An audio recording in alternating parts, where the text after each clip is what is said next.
Welcome everybody to the vegetable soup edition of Tiny House Village. I'm Brianna, your host, and I have a fabulous guest today. You don't want to miss. Call your friends, get in touch with your friends you've never talked to, because you don't want to miss my guest today, Dr. Brianna Ladapo. Her book is out and we're going deep today and we're going high. We're just going to be in a spiritual realm that maybe some of you are not familiar with, but it's all good. All good.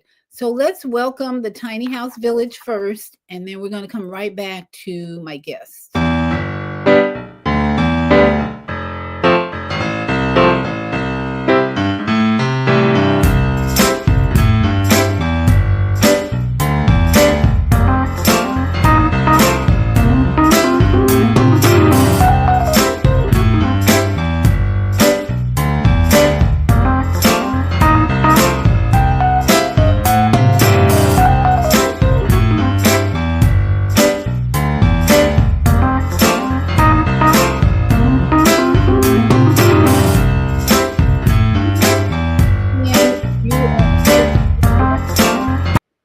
The village is operating, and I've been so excited today. I got some more color today because the temperature went up again in Florida. Woohoo!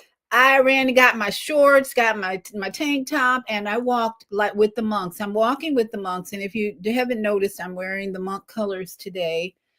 I am a monk today. Every day I'm walking with him in spirit and truth and peace. Shalom, shalom, peace. All of it is here today with me and my guests. And of course, every Wednesday is Vegetable Soup Day because I had the privilege and honor to contribute to this collection of stories to nourish your body, mind, and finances. And for those of you who are new to Wednesday Vegetable Soup Edition, I was motivated to help contribute to this book after watching Tyler Perry's movie called Straw, the most depressing movie you could ever watch. But Spirit led me to watch it to really get a sense of the problem we have in our society with women who are evicted from their houses, lose their car, their children die, and then in the end of the movie, she robs a bank and she's on her way to prison. And I was like so frustrated after I watched this movie, like ugh. And then a friend of mine said, we need to just come up with a solution. We don't want to let this movie just sit there and rest and be the worst movie I've ever watched as far as emotional energy. So this book is a result, and miraculously, 8 other people wrote stories and contributed to this book. So if you would like to get a PDF, it's not in a paperback. It's just a collection of stories in an ebook form. Just send me a Cash App, and at this point, just send me a Cash App of any amount, and I will send you the PDF because it's so worth reading the stories. They're very inspirational. One about a homeless woman, she was homeless for 16 years. Now she's the mayor of a town in Washington State. So that's just one of the stories in this collection. Send me a Cash App and for any amount, and I'll send you the PDF right away because we just want this to get in your hands. And this is a season for nourishing women so that our relationships can improve. I believe if the women are healthy and strong and balanced and mindful and conscious, then we're going to have better homes, better families, and a better world. And that's what the March for Peace is really all about. The monks are encouraging all of us to go within, do our breath work, do our meditation, and improve the self first. And my guest today is going to help us do exactly that. Welcome, Dr. Brianna Ladapo. Thank you so much for having me. I am so thrilled. And as she and I were talking earlier, I had to confess to her that I fell in love with her husband first.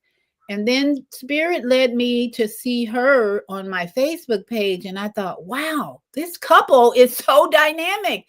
She and her husband are raising 3 boys, and she just wrote a great book. So thank you so much. You are one busy lady. I don't know how you have time to raise 3 boys, but you making it a priority, right? Oh, absolutely. Absolutely. Those guys are the light of my life. And, sometimes we get to the end of the day and I've had little to no time for myself. And I go through the things that I've done and sunk my energy and my time into. And the thing is, I'm at this point in my life where I love every single thing that I am doing. And I might be tired, I might be a little run down, but there's nothing I'm doing that I'm willing to give up. So I joke that I'll sleep when I'm dead. Not that there's death, but there's a lot to do. So it's my pleasure to do it. Well, you represent to me a woman with emotional intelligence because I believe that's the key to prevent disease.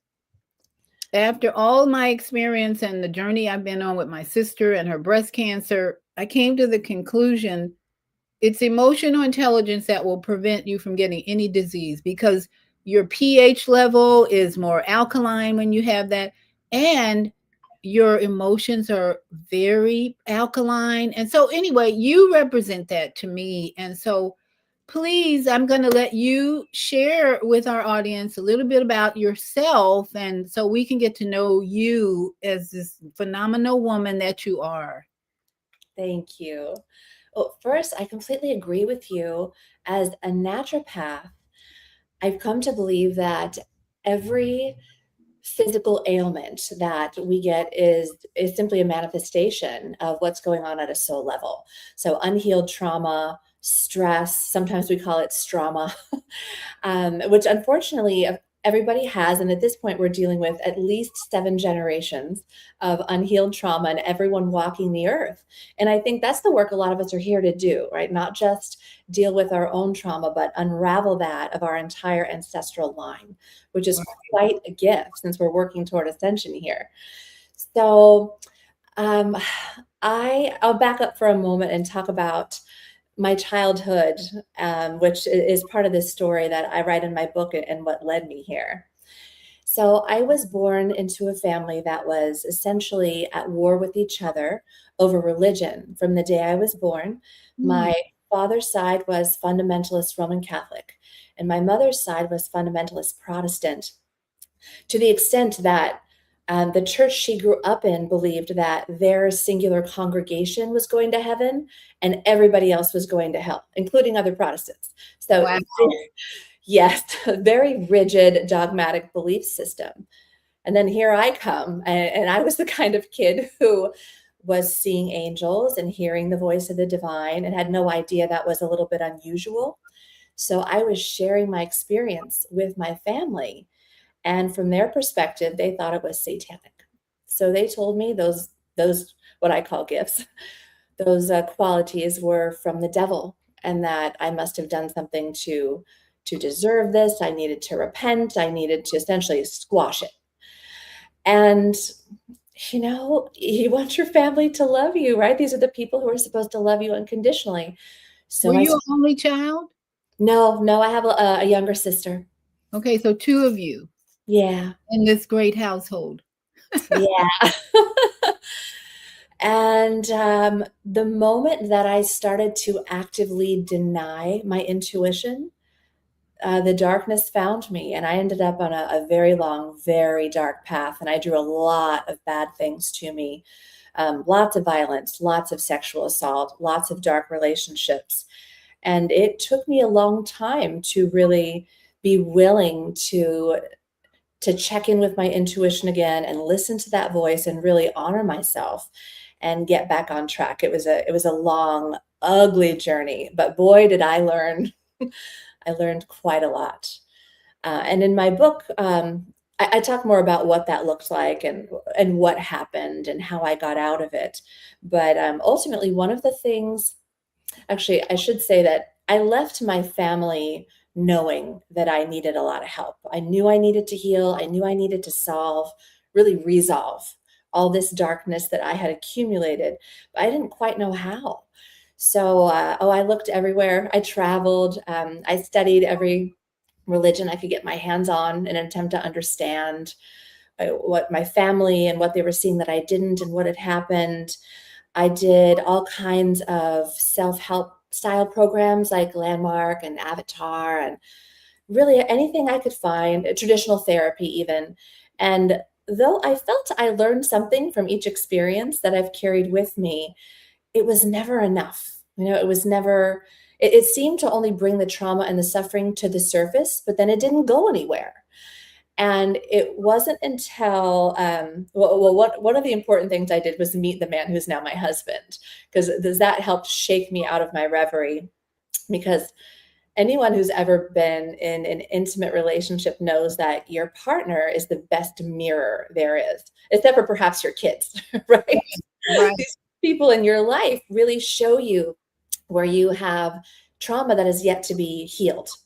They Yeah. show you what needs attention. And so my husband and I, as he had a rough time as a child as well. He wouldn't mind me sharing that because he shared his own story publicly in his book. But we really started to bring each other's trauma to the surface, and things got very difficult. And as much as we just loved each other, still do. I've loved that man since the moment I met him on a plane. And I had said I would never get married or have children after the childhood that I had. So I think Oh, God well, took that as a challenge. Like, oh yeah. And then divine overrule. yeah. So my Joe and I got to the point where we desperately wanted to fix ourselves and through that our relationship, but we didn't know how. And then one day, things were so bad. Things were so bad. We were simply out of tools. We didn't have anything more to offer. And I didn't know what to do. We were on the verge of splitting up, even though it's the last thing either of us wanted. And I was crying in the office of a friend of mine who was my body worker in LA for a long time. And I was sobbing on his table and just telling him what was going on. And I was so wrapped up in my own story at the moment that I had forgotten there was somebody else in the room with us. And it was the new partner that my friend had taken on in his business who was just observing and listening. And he said, excuse me, I know we've never met, but I think I have somebody you need to meet. And I thought, sure, like I will try anything, anything. So he started telling me about a man that he had spent 20 years training with in all kinds of ancient modalities, especially Chinese medicine, ancient, religion is the wrong word, really the ways of the ancient faiths. There's some really beautiful journeys that he had been on with this man. And he recommended that I get his book and see if it resonated. So I ordered it. And when the book arrived, I didn't even need to open it because this man's picture was on the cover. Mm. I had this deep soul recognition of him that I Mm. had only experienced with my husband before. Because after the childhood I had, I did not trust men at all for any reason. And it was only my husband that I had felt safe with, and then this stranger on the cover of a book. So my guides were telling me that he was the one with the answers. So we had a conversation, and it only strengthened that feeling I had. I could hear it in his voice. He was so familiar to me, but I couldn't figure it out. Anyway, long story short, my husband decided to go first. We had a new baby, so it was a little bit difficult to get away. So my husband decided to go, and you spend a week with this man. Wow. And my sweet husband, he went under duress. He did not want to do this, but Yeah, usually the men pushed into it. Yeah. he knew we were out of options, and it was important to me. So that's that wonderful man. He agreed to go. And I should share that from the day I met my husband, there had always been a dark entity attached to him. It was not him, All I could tell for sure is that it was from his maternal ancestral line.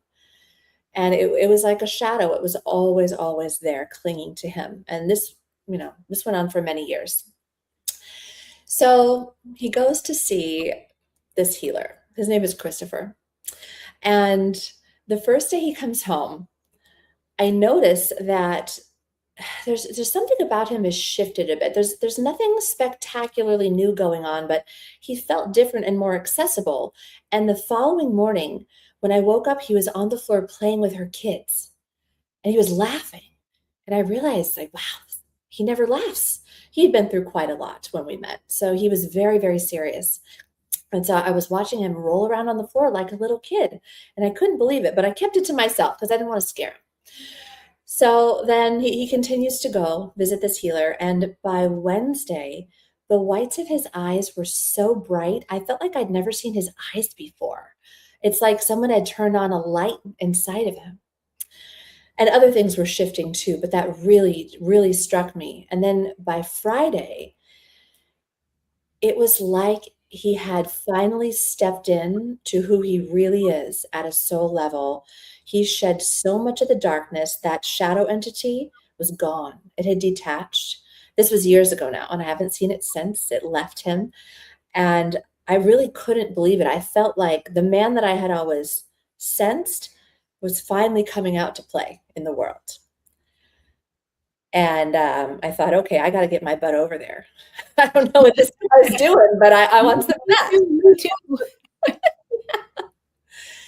So, forgive me, I don't want to go on forever and ever. Well, that's a good Me Too movement. My husband's got his eyes are bright.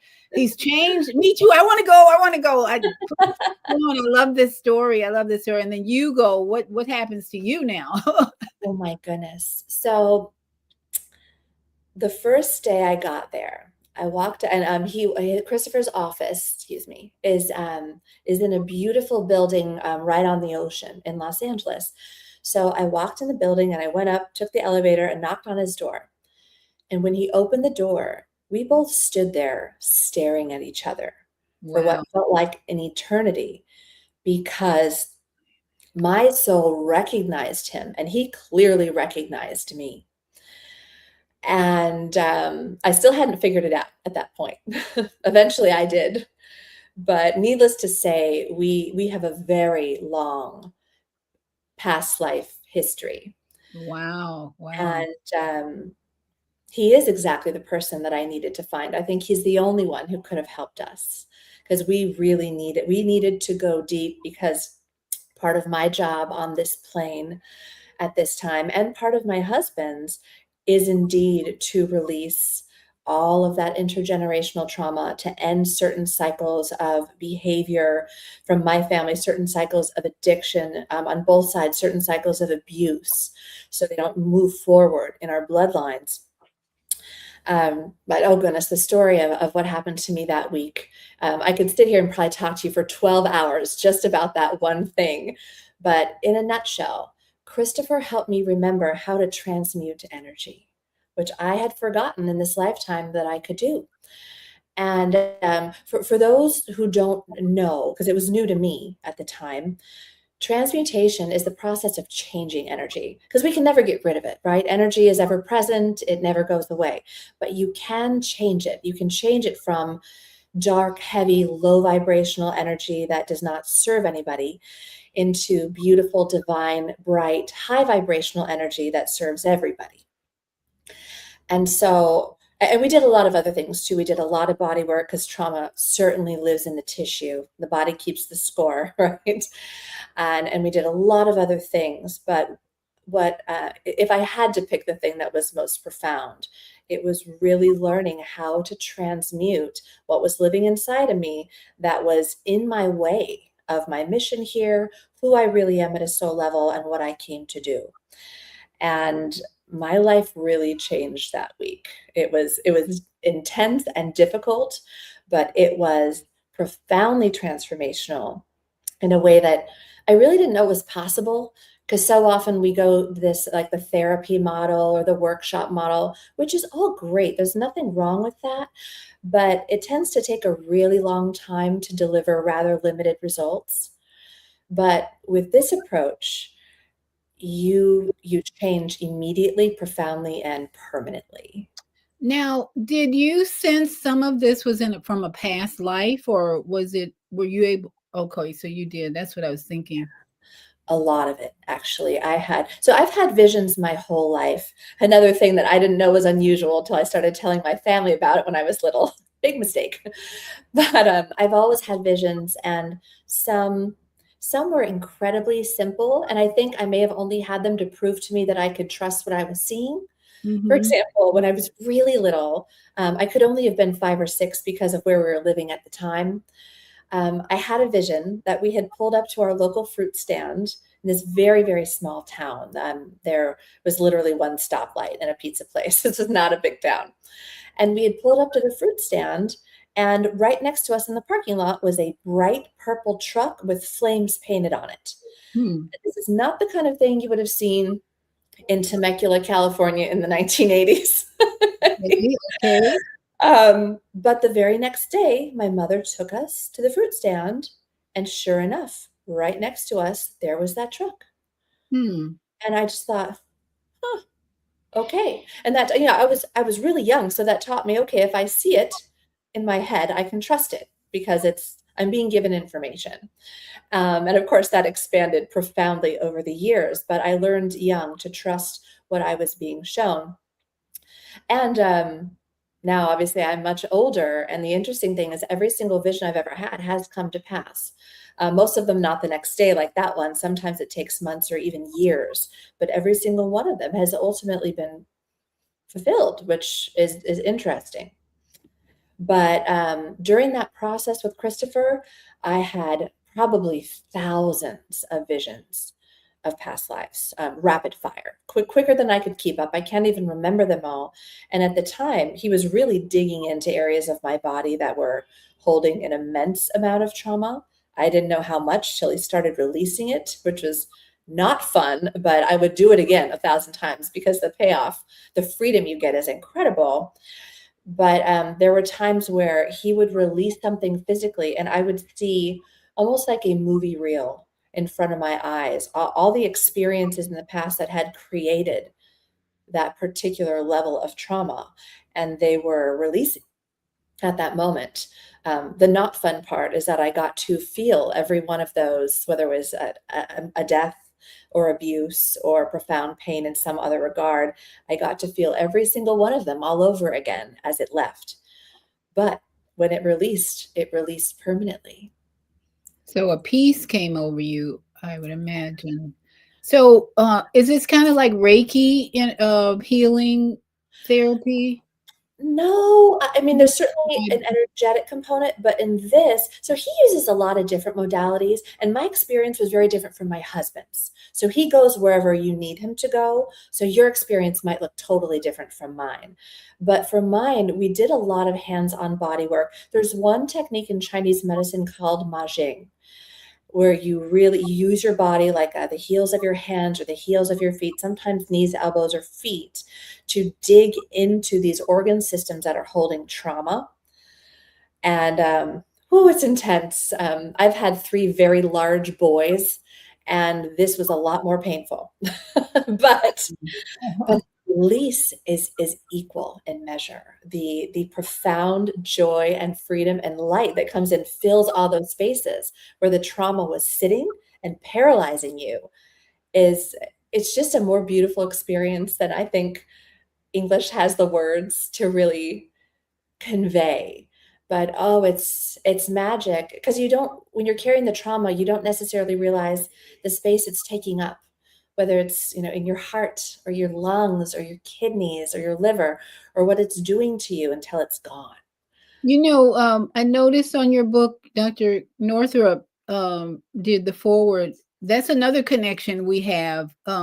When I Oh, was in the health food store, managing the store, working there, that was one of the first books that I read and studied. Her book on menopause, I think, with menopause wisdom. And so I noticed she did the forward in on your book. This morning, she sent out an email that I listened to about the sacral chakra and all the trauma that goes on in that area and how to release it. And it was just only about 6 minutes, but it was so powerful. I sent it out to a friend too, who I thought it would be helpful to listen to. But Dr. Northrup touches on a lot of that healing energy work that we need to do, especially in the sacral chakra area. Was that where do you think that's where most of your trauma was held in that chakra? Yes, and most of my ancestral line as well, because I come from a long line of women who have had sexual assault as a primary experience, usually multiple times. So Mhm. that I definitely came to dissolve that heritage. Although I had all kinds of trauma stored other places that I was not aware. Okay, And okay. every time I think I'm done, I find some more, but that's part of the journey of being in a human body, right? Right. Well, one of our listeners today, Dr. Sousa, she's in Orlando or in the Central Florida area as well. She's in very intuitive medical doctor experience, but she's doing a lot more spiritual work.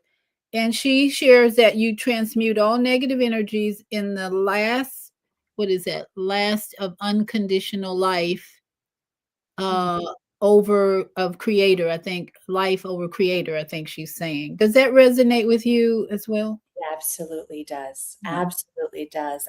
I joke with my soul tribe that this is the last time I'm coming to Earth, which of course is probably not the case. But yes, this journey is different than all of my previous journeys, perhaps all of our previous journeys. I certainly won't speak for other souls, but yes, this will not be like the others. This time we came to complete, and I am so honored to be here.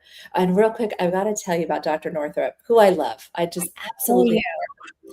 So when I was little and I was growing up in this family where I basically had no one, to say I was the odd one out is a ridiculous understatement.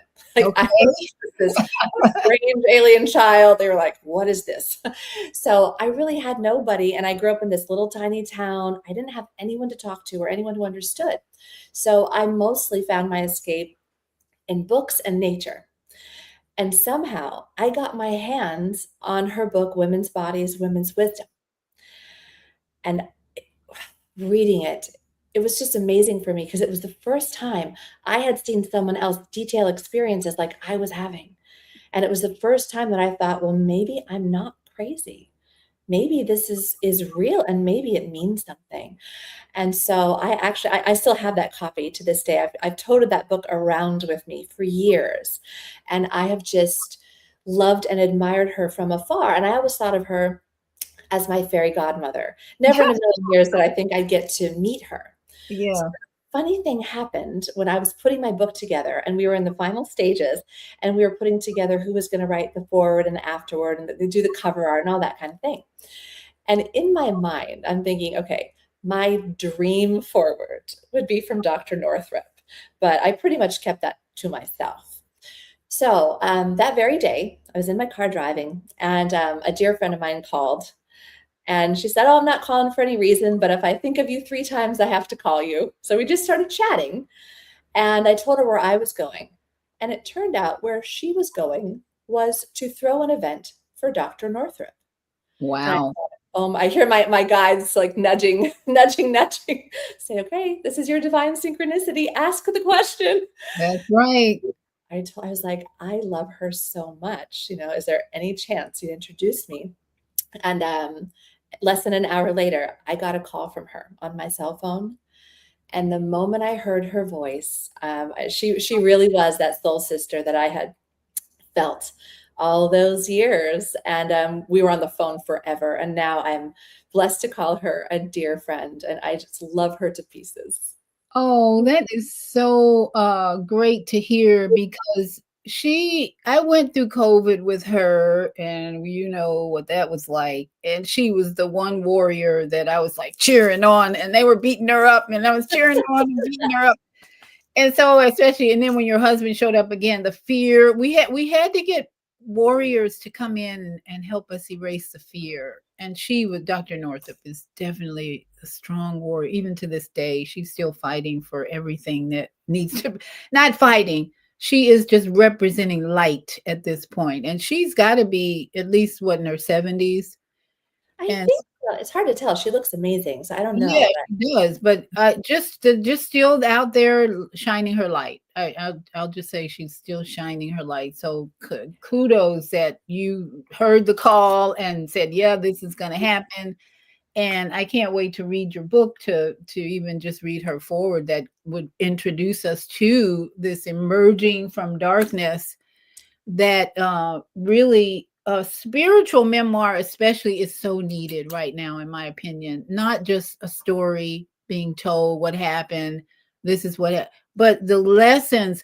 For you, at writing this book, what was the biggest lesson that came out of it for you? There was actually a profound one that I got to learn just by the process through which writing it unfolded. So, not very long after I'd finished my very transformational week with this healer, my guide said to me, "Go away for 3 days and write your book." And I was like, "What book?" This was not a part of the plan. Yeah. That's the middle of COVID, because COVID started, the pandemic started 1 week after I finished this deep trauma work, which is that can only be called divine timing. Oh, wow. Yes, yes. And so COVID ended up um, testing everything I had learned in a really beautiful way. I really got to see what my progress truly was and where I still needed work and all these things, because so much fear was being thrown up at us. So anyway, when I heard my guide say that, the timing was not good. We're in the middle of lockdowns. I had a new baby and 2 other little boys. My husband was in the hospital treating patients and hardly ever there. But God bless that wonderful man. He knows that when my guides speak, I listen, and it has to happen. It will be as it's intended. So he made it possible for me to go away for 3 days. So I get there and I'm still thinking, I have no idea what I'm doing. So the night I arrived, the night before my official beginning, I just prayed. It's like, God, please, angels, archangels, divine spirit family, please speak through me, because I don't know what you want me to write. So I went to bed uncertain, and I woke up the next morning. I went directly to my computer and I stayed there for 3 days because I Mm. couldn't stop writing. Everything just poured out of me. I barely remember it. I channeled the whole thing. It was painless. It was almost effortless. I had been so worried, but it just came pouring out of me. And I was amazed. And I thought the intention was for me to turn it into a book right then. But as soon as the 3 days ended, they said, okay, go home. And I got back home and I kept trying to open it and do it. And they kept saying, nope, it's not time. So I said, all right. And it clearly wasn't time, because you ever had an experience where you try to do something, but energetically you just cannot engage. So obviously it's not for you, right? So you Oh, let yeah. it go. Yep. And that happened for 2 years. For 2 years, they kept me on ice, saying, nope, it's not time yet. So then our lives change completely. We pick up and move to Florida for my husband's new job. We leave everything we know, and we're so excited, right? I knew when I heard it that it was exactly the right thing. But the week we get there, my guides chime in again and say, okay, go away for 3 days and write your book. Oh, Like, wow. we've got to talk about your timing, my loves. But obviously their timing is perfect. But I didn't understand until I got to my little hotel room for my 3 days and opened the file why they had me wait. And as I reread everything I had written 2 years earlier, I realized that while the facts were all the same, right? The experience was still the same, the details were still the same, my perspective had changed radically in that 2 years. And had I tried to publish it when I wrote the first draft, it would have been cathartic for me, sure, but it wouldn't have been much of an act of service, which is what it was supposed to be. It was supposed to be an offering. And after those 2 years, I had done a lot of growing, a lot more transmuting, a lot of maturing, just a lot of learning. And then it was time to finish the book. And by that time, I was able to really give it away in the form that I wanted to give it to the world. Absolutely. That I had a similar experience with my dad's book. He played football back in the late 40s and early 50s. He was one of the only black players back then on the team.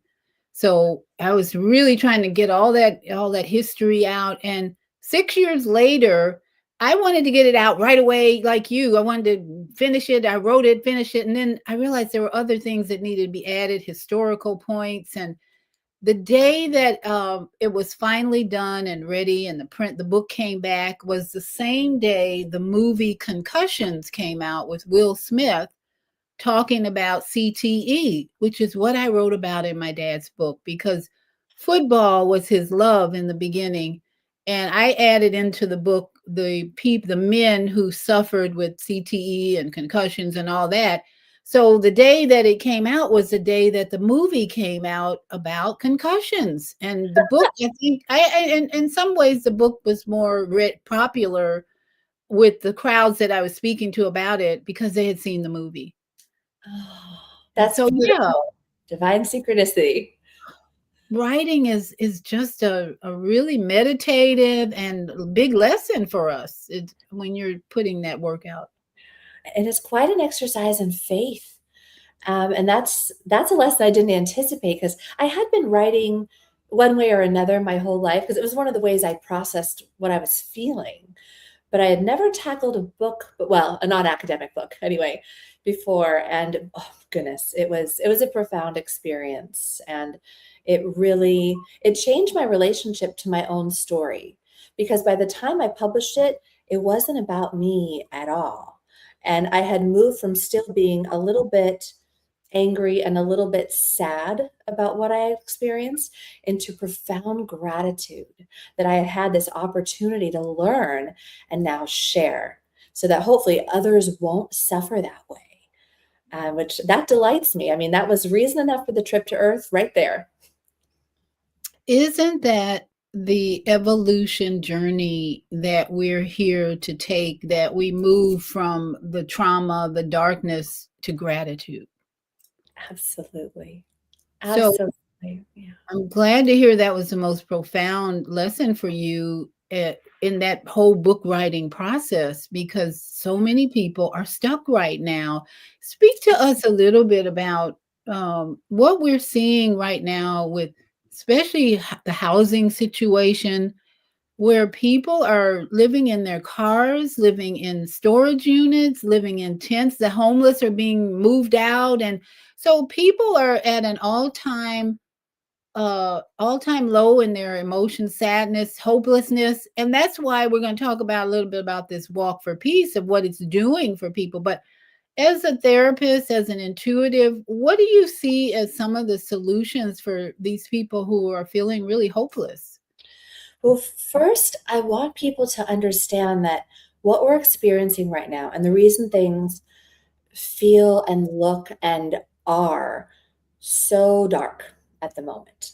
They're violent and unkind and scary, and there's a lot of instability and a lot of unknown, and people don't feel safe. But a lot of what we're seeing is darkness that has always been there, but it's been just under the surface. It's been hidden. The We'll call them the powers that be, or have been rather. Shouldn't be. Yes, and will not be for much Yeah, longer, there we go. are ceasing to be as we speak. Yeah, all of that. They have always had all of these systems in place, right? The systems that we're seeing break down right now, to keep the order in the way they see fit, to produce the dark energy they need to survive, that they feed off of, to keep humans in a state of amnesia about who we really are. Because humans are incredibly powerful creator beings, but nobody remembers that. Right now, most of the population believes that they need to be told what to do, how to feel, what to think, where to look. I can't believe we live in a world where influencers are a thing. They're being paid to tell other people what is best for them. That's ludicrous. We all know what is best for us. We have our soul, we have our intuition, we have that inner guiding light. So a lot of what we have been taught is normal, and the systems that we've learned to rely on only exist in service of having us forget how much power we really have and who we really are. So now we are in, albeit a rocky transition period, but it's a good thing. It looks dark because all of that darkness is finally coming to the surface and the light is shining on it. So it won't be able to exist. Our vibration as a collective consciousness, as a planet, and I believe even beyond that, is rising. And as that vibration rises, the darkness won't be able to reach us anymore. And so there's a pretty serious breakdown going on. And it's in many ways a rebirth of everything that we've ever known. So it's a wonderful thing, and it's going to end well, I promise. But we do have some growing pains to suffer in the interim. And like you said, a lot of people are feeling very hopeless, very afraid, I think very alone and very forgotten. And so first of all, you're not alone. No, I just want anyone to know who's listening, none of you are alone. None of us are alone. We are actually moving away from separation consciousness, which is the con that we've all been sold for the past, well, at least a few thousand years. And we are moving back into oneness consciousness, which is the truth, right? The connection of everything. But there are lots of tricks and tools that I use every day.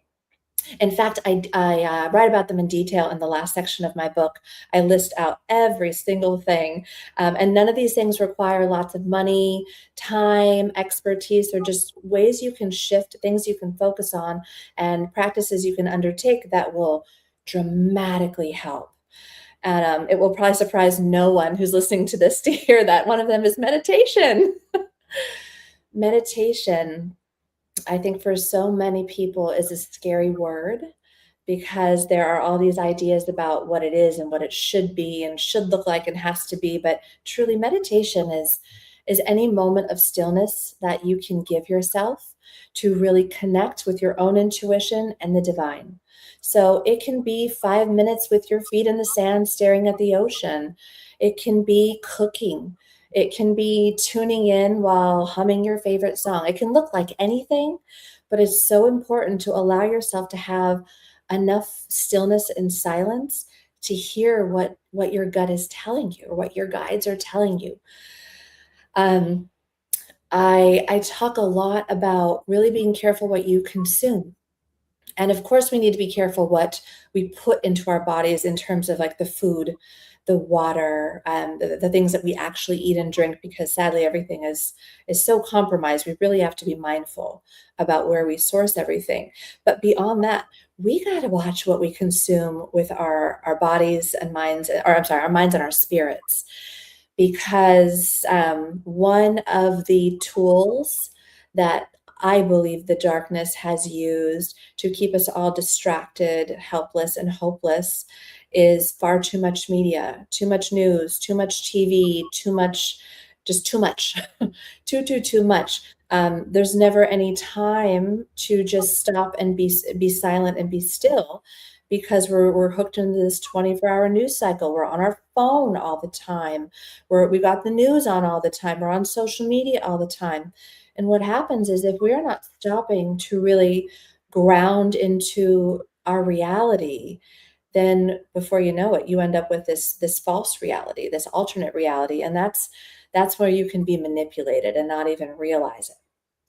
Now, So family, do you practice meditation with your family? I'm trying to get my grandchildren. My son's doing a lot of meditation on his own, but I'm trying to get more of a family. Is that reasonable to think we can get the family meditating? yeah, absolutely. And it's challenging, right? Because people have different personalities, different comfort levels, different ages, different needs. But I absolutely meditate with my boys.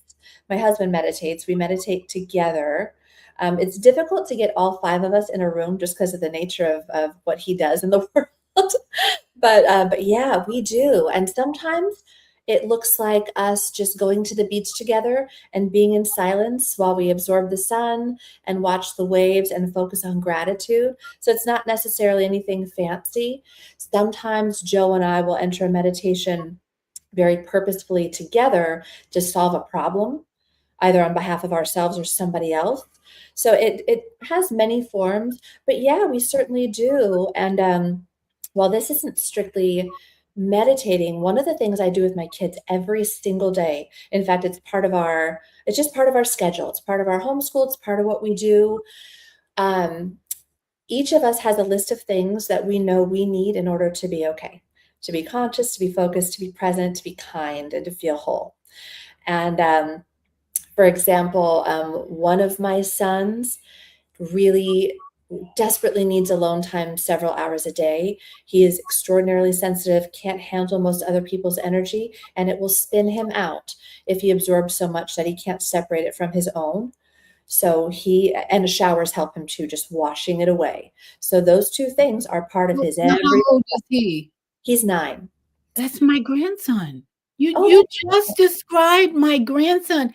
In the morning, he gets in the shower and he's been in there like 15 minutes. And my son is like, "Why are you still in the shower?" Because he's doing exactly what you just described. And he's so sensitive to other people's energy. Oh my that goodness. I'm That's so delighted that he knows to do that. That's amazing. And he should stay in there for an hour if he needs to. well, he likes to take him in the morning before school, but he doesn't get up. But what is his birthday? The one who is That sensitive. is my Libra. He's October 13th. Oh, okay. And have you ever looked at human design? No. I feel like that might resonate with you. I'll send you something about it later. Okay. But it's another system of classification. And there are so many, right, of those systems. But I love this one because it's a very, very old body of knowledge. And it looks more at the spiritual needs rather than physical traits or personality characteristics. Those things show up a little bit, but it's really about what that spirit needs. And so this particular child is called a projector. And I'm wondering if your grandson is one too, because classically, these guys they just really need alone time to be able to process everything and to be able to sort out their emotions. And they have a few people in their lives whose energy is stable and safe for them to be with, but everybody else they need in small doses. And then my youngest, my newly minted 7-year-old, he's the opposite. He is the Energizer Bunny. He is a powerhouse. He is completely unaffected by what anyone else thinks, says, or does not care. He's been lecturing people about their morality since he was 2 years old. Oh my. And for him, he gets so wrapped up in life that he'll forget to eat, literally, for a day. Hmm. And then, oh, that darling child, a lot of his energy comes from his stomach, so he gets vicious. So for him, we have to set a schedule and make sure we stop whatever we're doing and have a nutritious meal so that he's okay. And we have him shower too, but for different reasons. Yeah. We all have our little practices. My grandson also, when he was younger, I would say 3 or 4 years ago, he was always saying, "I don't want to be here. I don't want to be here." Wow. He was like, "I'm gonna just end my life." There were like these Oh, comments about suicide, and I thought, I wonder if this is a past life experience but he went through a divorce with his parents at a very young age. I think he was 2 or 3 years old.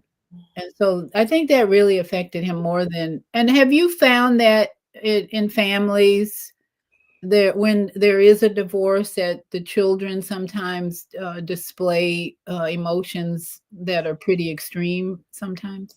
absolutely. Absolutely. And of course, like you said, it depends on what past life experiences they're coming in with and what soul contract they came in with, what they're here to learn. But yeah, absolutely. And I have to share, since you said that, ever since I was tiny, like quite literally as long as I can remember, I had this refrain in my head: I don't belong here. I don't want to be here. I don't belong here. And I would go outside and lay on my back at night and look up at the stars and pretend they were swallowing me. and I would pray to them to take me home. And I was tiny. I didn't know what I was saying, but that's how I felt. I felt like home was somewhere out there.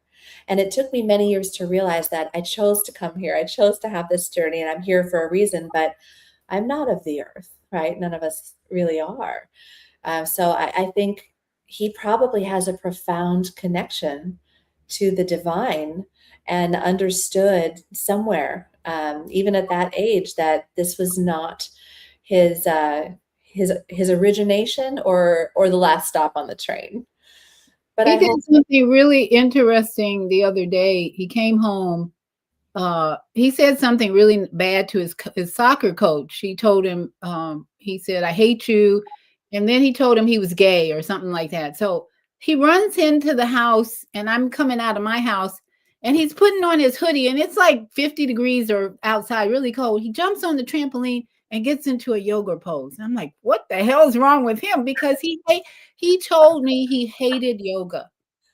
Oh, He didn't he I don't even invite him to do yoga anymore because he was so resistant. But this day, he jumps on the trampoline and he's out there in the cold with a hoodie on doing yoga. And I'm like, what is getting into this child? Does your sensitive one have a way of like you said, being alone? They do, whether it's a shower or being outside, it seems like that's his response. well, and yesterday he really blew me away because knowing how to deal with it when it comes up is one thing, but teaching them to recognize the need in themselves is an entirely different proposition. And that's what we've been working on. Yesterday, we'd only gotten about an hour into our homeschool day. And he just started getting mean, was bickering with this little brother. And I was about to say something when he stopped cold mid sentence, looked at me and said, Mama, I need alone time. I'm not doing well and I shouldn't be around people right now. Like, good job, baby. It's like, go do it. You're cleared. Go do it. And he was up there for about an hour and a half and came back, my little ball of sunshine, and was absolutely fine. And I was so proud of him for recognizing what he needed. So we're getting there. Yeah, being a good listener and observer and keeping my mouth closed is teaching me a lot. It's like, okay, I'm starting to recognize this child has some very special, unique gifts, and even at 9, gotta give him some respect. Even though he doesn't always respect me, I'm learning that he came into this family for a reason, and part of that is to teach me some things as well. Yes, I feel the same way. I think I learn more from them than, well, at least as much from them as they learn from me. And they're all very different people than I am, or my husband. And it's interesting how God put us all together because we complement each other so well, but we also really challenge each other in the places we need to grow. And it was difficult in the beginning, really, just getting to know everyone, figuring out what they need, figuring out like, okay, this child needs this child needs that, this is who this guy is. But now that we're a few years into it, and not only do we know who they are, but they know who they are, and they know who their brothers are. So they're starting to get to the point where they will step in and help each other. One of my kids has a tendency to be more concerned with how things look than how they really are. And my baby the other day called him out and said, You're not being authentic. What are you afraid of? This is my 7-year-old who said that. I was like, way to go, baby. And they've called me out. They sometimes I have this mom reflex where even if I'm sad or having a bad day, I will try to hide it because I don't want to burden them. But really, that's a form of dishonesty, and they know better. So my little guy called me out the other day and said, Mama, you're not being honest about your feelings.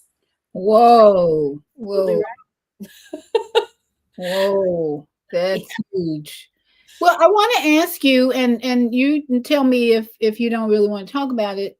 Blending cultures in a family like yours. My grandchildren, their mother is Colombian, and their father is from an African American family. So it's really interesting. They go to their moms and they get Hispanic everything, food, everything, and then they come here and it's music. So how do you deal with? Do you get questions from your kids about the different cultures from you and your husband? How do you deal with that? You know, not so much anymore. From the get go, we've always been really open about it. We talk freely about it, and I'm happy to talk about it now. And because so my family at this point, we have a lot of different heritage. My family is mostly Irish, German, English, and lots of European. And then my husband's family is from Nigeria. In fact, he was born in Nigeria. He came over when he was Very 5. much. Yeah, yeah, Because because that's he was what more mostly about. Yeah. yeah, you'd never know it because he was mostly raised in the South. So the only accent he has is the teeniest hint of Southern.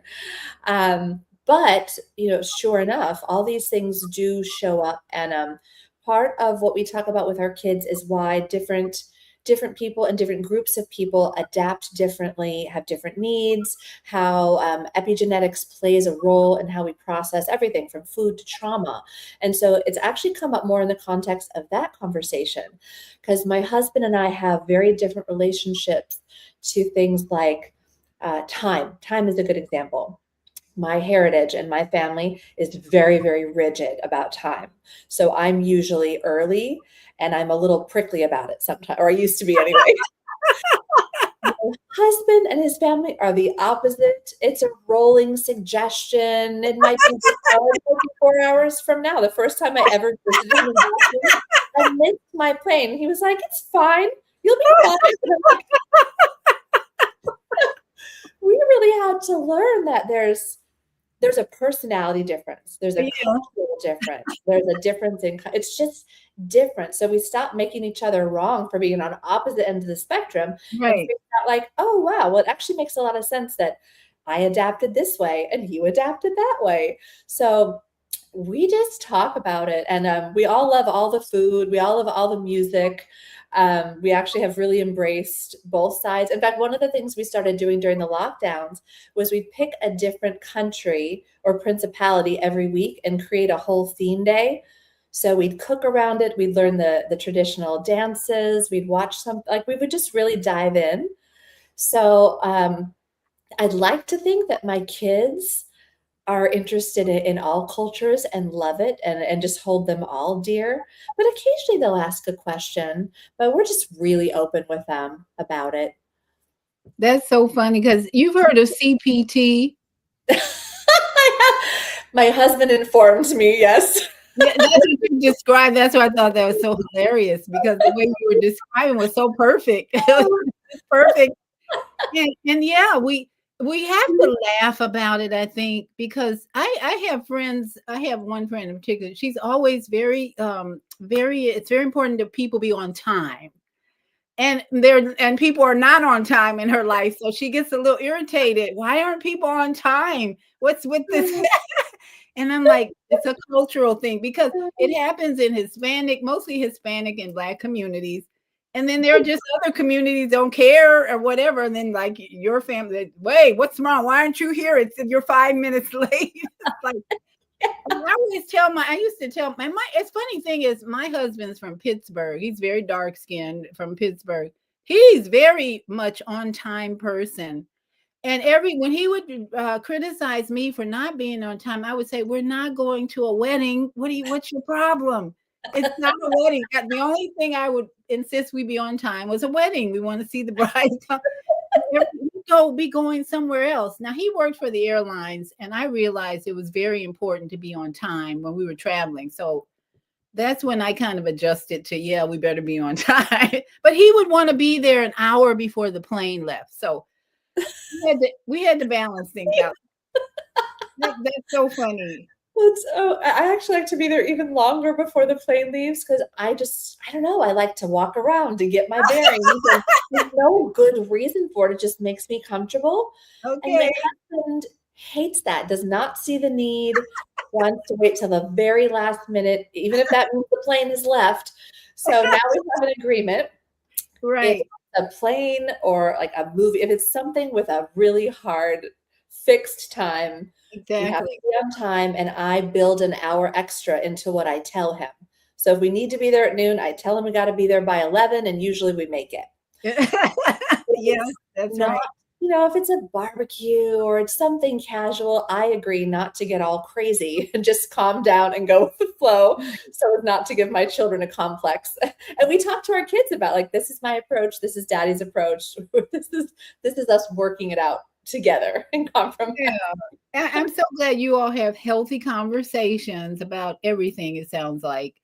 So it's just wonderful to hear that the monks. It brings me to the monks' March for Peace when we talk about this, because they are bringing a message of you have to have peace within you if you're going to change anything around you. So when I hear you saying your son said, "Mom, you're not being honest," they must be so in touch with the emotions in the family, and they're going to call you out when when you don't have peace within. They're going to, "Mom, I don't think you have peace within because you're not being honest." So we're looking at, to me, of such an important historical movement with the March for Peace, to remind us we're going to have endless wars if we don't stop the war in here.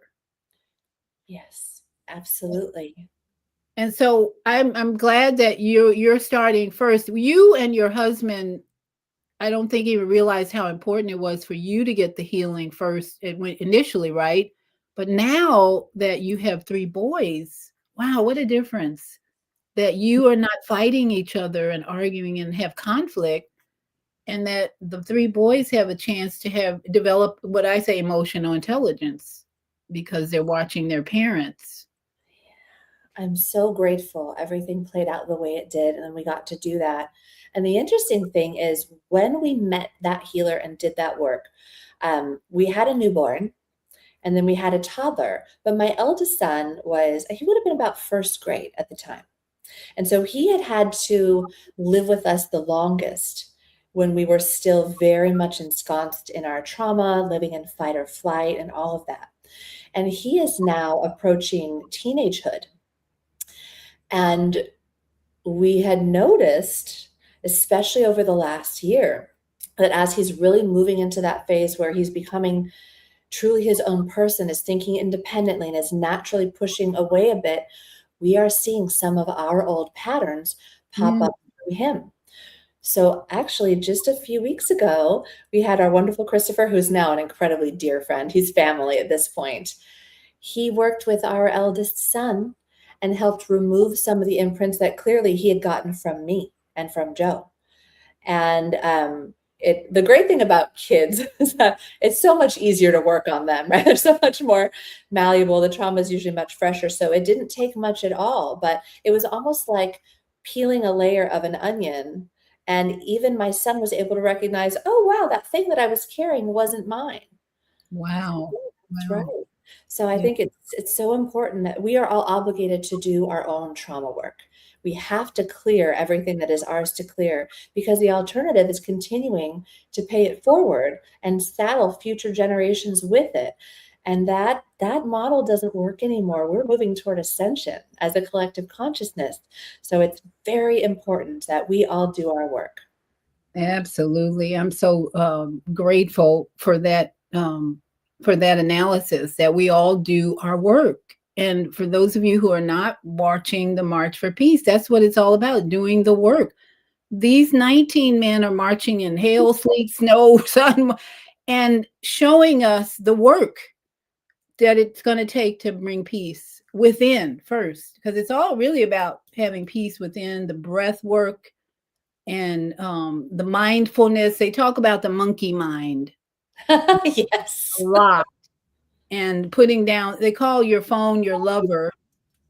So they talk about putting your lover down more often than not, and not spending so much time with your lover. So how is your family as far as music? What do you do for music? Do you like music in the family? Use We music as therapy in at any way? we do. We actually are a whole family of music lovers. In fact, the only person who's not a huge music lover is my husband, because he didn't grow up with it. What? Which is funny because we all want to hear his music. Right? We want his mom, my mother-in-law, has introduced me to Nigerian music, and I love it. We even played it at our wedding. We love it. But I'm a musician, have been Oh, since I was very young, and so music is a huge part of my life, and I've always found it very healing and also inspiring and invigorating and energizing. And now, if it comes from the wrong source, frankly, demonic and debilitating. I have to watch what I put in my ears. But my kids are all big music lovers, and they're gifted musicians. In fact, all of them are incredible. They're all very different. We got singers, dancers, and instrumentation in there. But wow. we do music every single day. In fact, this morning we got a bit of a late start on our schooling because people just needed a little extra rest today, which is fine. And so I forgot, I usually set the mood. We have about 30 different playlists for our homeschool. Most of it, it's all classical, but it's all different artists, different moods, different types. And I asked my son to open up his math book. He said, "Mom, you're not playing our music. I can't do my math without our music." I was like, "Oh, Wow. sorry, we're on it." And then I let him choose. And then we have music we listen to when we're cleaning the house, or when we're at the beach or playing outside. We have a playlist for everything. I probably have 300 playlists on my phone. And we don't do devices in our family. We don't let our kids have phones or iPads or any of that. Really? Yeah, yeah. My How did eldest you son do actually, that? well, homeschooling helps because then it's not normalized in their social groups, which is really nice because that makes it easier. It's tough if they're in school and everybody has a phone but them, but it's so incredibly dangerous. We need to keep our children safe. They have their whole lives to expose themselves to that world, but they need their brains to be fully developed. They need to have emotional maturity before that ever happens. There are far too many horrible things happening these days to kids simply because they're on social media and it should be accessible. So my eldest son did ask me last year if he could have a phone for his birthday. And I said, yes, when you're 30. So they know it ain't happening. I was like, you know what? You want to see your friends? Great. We'll go see them. You can use my phone to talk to them all you want. I'll even let him use my computer and FaceTime his friends as long as I'm there so that he's not doing anything else. But they know that that's not a world they're allowed to enter until they are emotionally mature enough to handle it. Because we're already fighting so many dark forces trying to hijack the minds of our youth. I don't want to invite it in my front door. Now, is that mainly from your husband's perspective, being a doctor, or is it just the two of you decided together with all the data? How did you decide firmly that these kids are not going to have these gadgets? What was the major consideration? Honestly, it was just my gut. He actually thought I was being too strict. Your Just husband? yeah, he did. Now he's on board, but he thought that I was being overzealous. But my gut, I'm a very intuition-driven person. When my gut speaks, I always listen, no matter what, because historically, the only times I've gotten myself into trouble is when I have ignored my intuition, and I will never do it again.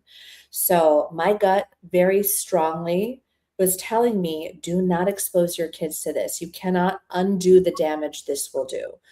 And it's true. And now the science actually does support that, right? It interrupts the formation of the neural pathways. It destroys their ability to hold an attention span, form real connections with living beings. It's bad on every front. But I just felt really strongly about it. And I have to admit, I lost my mind a little about it because they all pushed back.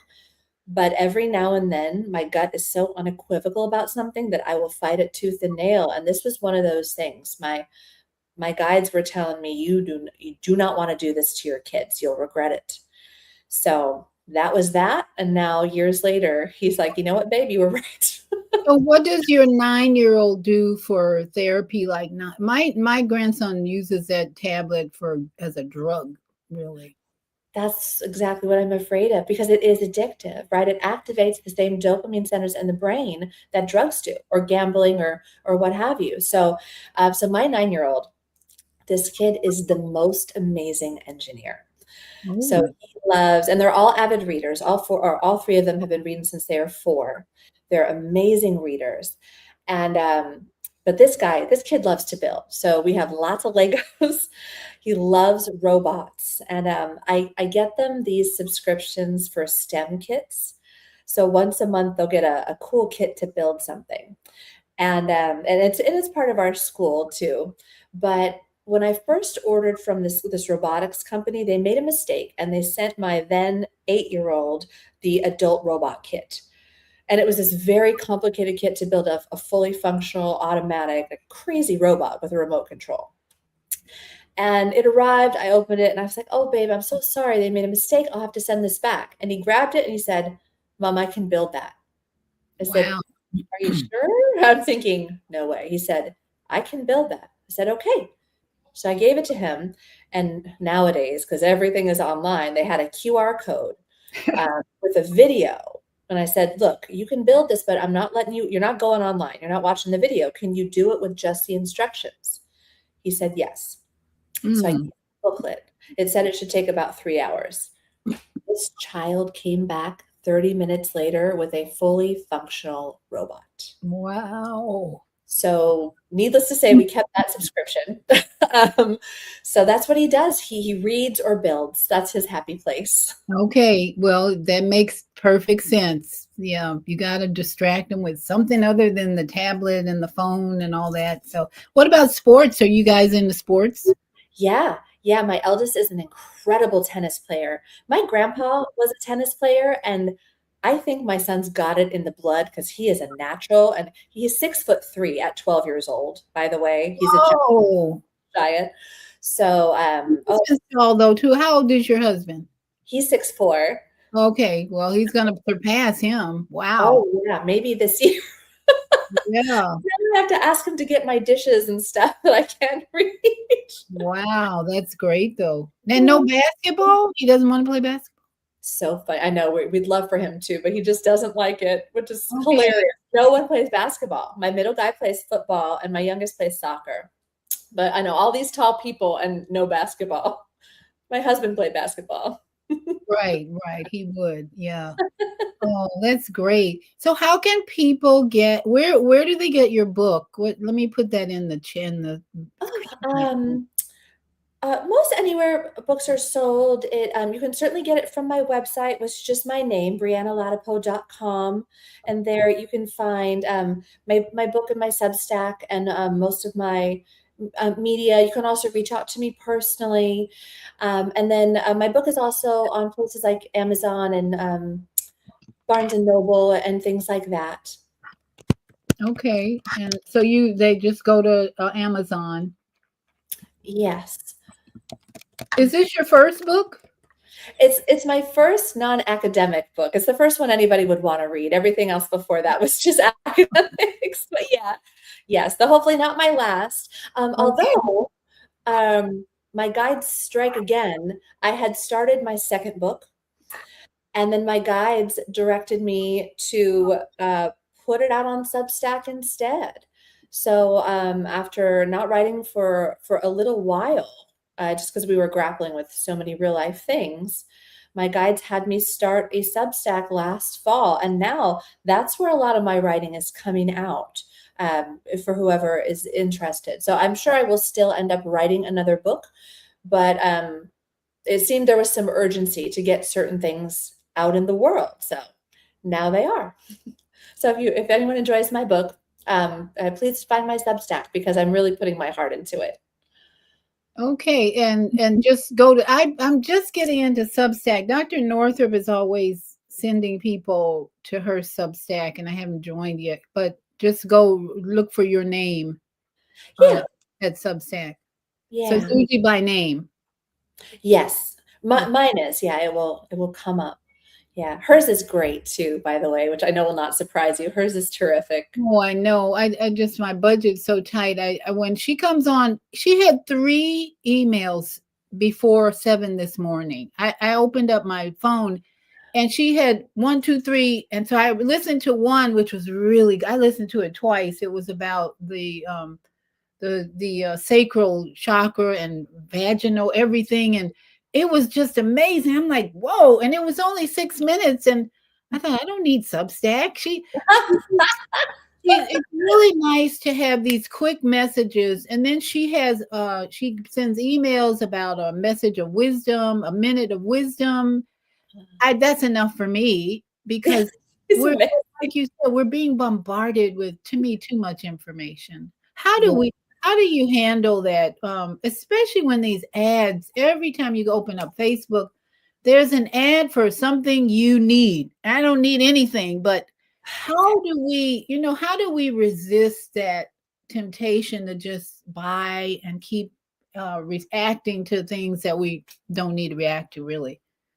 Well, a lot of that response comes from places that are unhealed. Like, for example, if there's a wound or a type of trauma, and if someone is unaware that a certain type of response has been created as a result of something that happened to them, or perhaps something they inherited, also possible, then you don't actually have mastery over the situation. You're not actively choosing, right? You're not powerfully selecting what is in your highest, greatest good. You're responding. So for me, when I really got into the work of transmuting my trauma, and I continue to do that daily. I have daily practices. I do certain types of stretches to wring trauma out of the organs. I do healing baths. I meditate. All these things. So it's a process. But the more trauma I rid my field of, the less reactive I am to any of that. And I'm at the point now, because we're always striving for neutrality, right? Take nothing, add nothing. We're trying to be in a place of neutral observation so that you can always choose powerfully what you want to involve yourself in. So at this point, it's rare that I feel that pull, the pull that they want from you, whether it's social media or video games or alcohol or whatever the messaging is. They're always trying to enroll you in things that are actually pulling you out of alignment. So it's really, I mean, you can always power through, right? You can white knuckle it. It's good to limit your time on media anyway. It's good to. I disengaged from the news many years ago, and honestly, I don't think I'm missing anything because that messaging is all owned and is released for a specific purpose that is definitely not in our highest, greatest good. So when I want to know something, I will actively go seek it out from sources I trust. I spend very little time on social media. And because I don't like the frequency of social media or the effect it has on me, I actually hired someone who enjoys it to do that for me.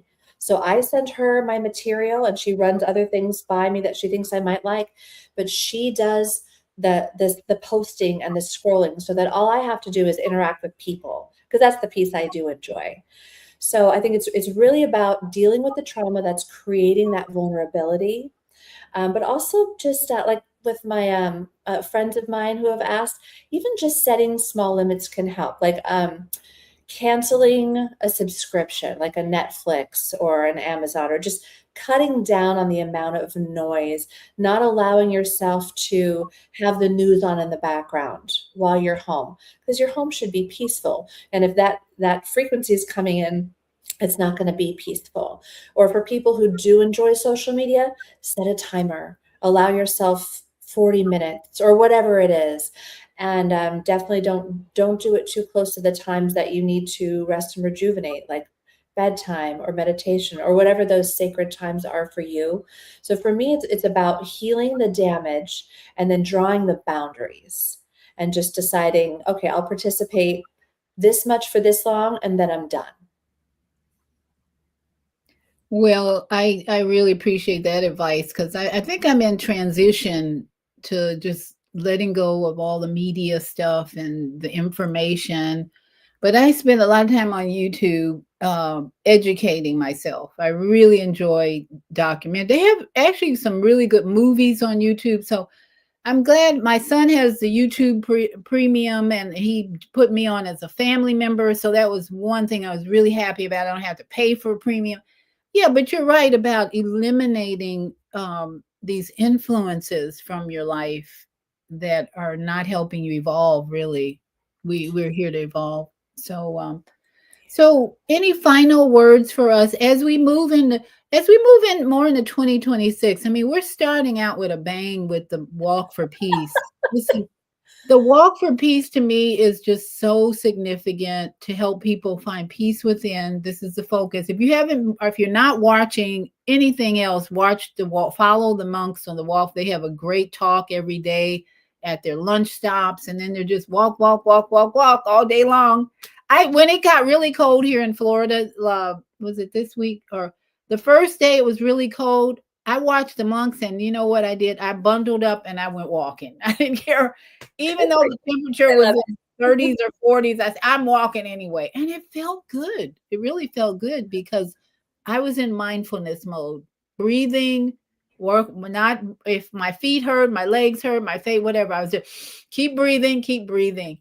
So that's my passion right now is these monks and just praying for them. And they've been sick and they're still walking, but they have medical staff walking with them, following them. So it's very interesting to see how they're overcoming everything. And That's so, wonderful. And nature is medicine, right? yeah. That's actually another thing that can cut those addictive tendencies or those tentacles that are trying to get into our consciousness.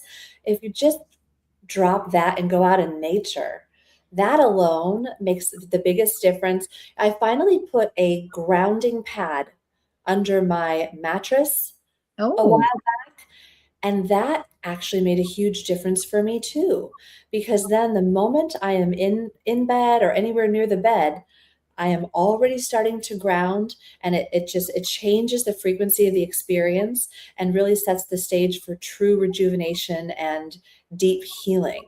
And all of those frequencies just cut off the bad ones right at the knees. But in response to your question, the last thing I would like to share is that we are entering a very tumultuous time. In fact, when you said January started off with a bang, I laughed because that's what I was thinking about. And you're right. God bless these wonderful monks. Thank goodness, because everything else that's going on is quite turbulent. And it's just the beginning. There's going to be a lot of turbulence. But I really, I really would wish and hope that people remember, first of all, this is growing pains. It is all in service of moving us toward the light. We are moving toward a higher dimensional experience, and this is a necessary part of the process. But also, you always have a choice about where to put your focus. So, and you're illustrating it so beautifully talking about the monks, because right now, we've got lots of natural disaster. We have people suffering. We have violence. We have the Epstein files. It's just one thing after the next, right? So we yeah. can choose to get sucked in, right, and absorbed by all of that and run the narrative of, oh, the world is such a crazy dumpster fire. It's a terrible place. It's so dark, like da da da da da.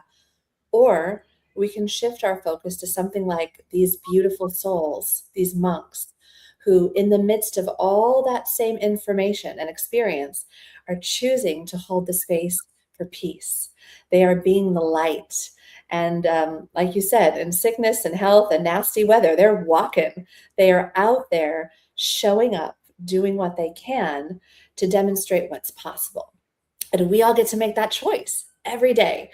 So no matter what happens in the coming weeks or months, it would behoove all of us to choose to focus on the joyful, the light, the positive, the love, because we are the love, we are the light, and we are the truth. Thank you. Thank you. That very well said and so appropriate. We are the truth. And every time we hear something that doesn't resonate with our truth, how should we respond? Well, it depends on the situation. That's such a good question. If it's someone who is very dear and close to me and is searching and truly wants my response, I will share my perspective. But if not, if it's someone who is happily ensconced in their belief system and is either forgive me, oblivious or looking for a fight, I just move on. Because one of my guides told me a long time ago, and has probably told me 1,000 times since, only give your energy and your light to those who want it. They've explicitly told me not to waste my energy on those who aren't interested. So I never try to convince anybody of anything. Um, I'll offer what I have to offer and just move on. Or maybe just move on without offering. It just depends on the person. Very, very, very true. And as the monks are teaching us now how to respond to people who don't agree with them, I was surprised at how much negative reactions they've gotten since they left Texas. They're on their 102nd day, I think, and he shared how much hate they had in the beginning of the journey. So his response is always, "May you be happy and may you be peaceful." Beautiful. And you just expressed it too as well. Move on. That's right. Just move on. And that's, I think that's the big test for us this year. If we're going to bring more peace to our family, neighborhood, community, the world, we have to, may you be happy and in peace. Move on. That's what we do. You can hold the space and love someone or many someones from afar. You do not have to get in there. And honestly, I've learned the hard way that it doesn't work anyway. People all have their own journeys and they hang on to the things they need to hang on to for whatever reason. And I've learned that somebody else's journey is none of my business. And if I can be helpful, great. But if they really need to hold on to a particular belief for a particular purpose or lesson, who am I to get in the way? So if somebody asks me what I think, I'll share. But other than that, I say, blessings, have a good day. I keep hearing from my guide spirit ancestors, they tell me, stay in your lane, mind your own business. It's like, that's the one voice I keep hearing when I even think about getting into a conflict or a debate with anybody. It's like, stay in your lane. It's like a little, stay in your lane, mind your own business over and over again. And even sometimes I want to, nope, stay in your lane, mind your own business. And so that has helped me tremendously. So thank you so much for sharing your wisdom. Everybody, the book is at Amazon, Emerging from Darkness. We got to do this again. As the year goes on, whatever comes up, I might call Brianna, let's go again. We need to talk about something. Because as you said, it's going to get worse, probably. The turmoil is going to heat up, but it's all for good as we transition to fourth, fifth dimension, anything but this third dimension craziness. Let us move on together. As we say in my community, thank us, which is thank united spirits. We are united souls. We say thank us. So give your husband and kids a big hug for me. We're part of the family now. I consider you part of the family. You were part of the family months ago as I started recognizing, wait, this is an unusual family here. They're not the usual family. And your husband brought such a peace to Florida that we knew right away he was going to be family. So it's all good. And you all are a couple made in heaven, I think. Because you've done the work and now you're really sharing your light with us. So really appreciate how much you're sharing your light with us, especially in Florida. Oh, thank you so much. It is genuinely our pleasure. We're just delighted to do it. And this has been so much fun. I'd love to come back anytime. Thank you so much for having me. Oh, my pleasure. And to all my yogi friends out there, namaste, sat nam. Ashe, Ashe, O, Aho, and Shalom. Everybody have a great week. It's almost over. And Florida especially, have a great week. Enjoy the sun because it's here. See you next time. Bye.